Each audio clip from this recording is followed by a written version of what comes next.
Chapter 3. The Fight. The serene forest glowed mysteriously beneath the myriad stars, twinkling in the forlorn night sky.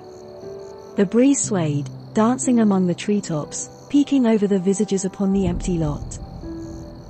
Barbara stood silently beside her trusted companion, Filchion. The two kept their eyes peeled and watched with rapt attention as Lance walked away, putting some distance in between them.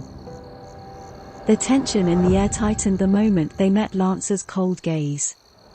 Gripping hard the short sword in her hand, Barbara took a deep breath. Low and soft she whispered, "Let's go." At Barbara's behest, Filchion growled. Eyes glowing in an enchanting purple light, he clawed the ground and sprung forward like an arrow. He leapt into the air, fangs glistening sharp, aiming at Lance's tender thigh.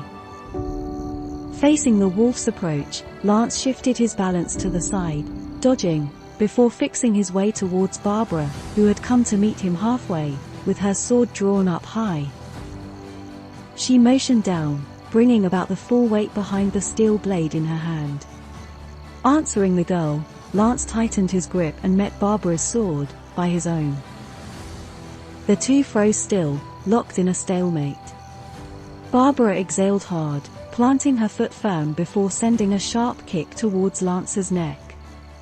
The latter ducked in response, twisting his body in one fluid motion, sweeping the ground. Albeit slightly delayed in her response, Barbara was able to avoid getting swept in the foot by jumping high in the air. And just as the two exchanged their moves, the white wolf came rushing in, with breakneck speed. Barbara stabbed hard downward, putting all her weight into the tip of her sword. While Filchion, on the other hand, sprinted low and stretched his forelimb forward, clawing at Lance's seemingly unguarded back. Barbara's heart pounded zealously, pleading inwardly for their victory.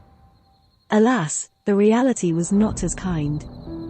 Lance, using a backward grip, struck her sword before proceeding to kick the wolf away, during the short window he was given.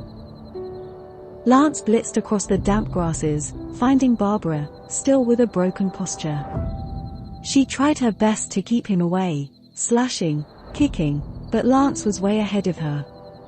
He effortlessly ignored the girl's futile attempts and buried the pommel, deep in her stomach. Thus, the world had turned dark yet again for the girl.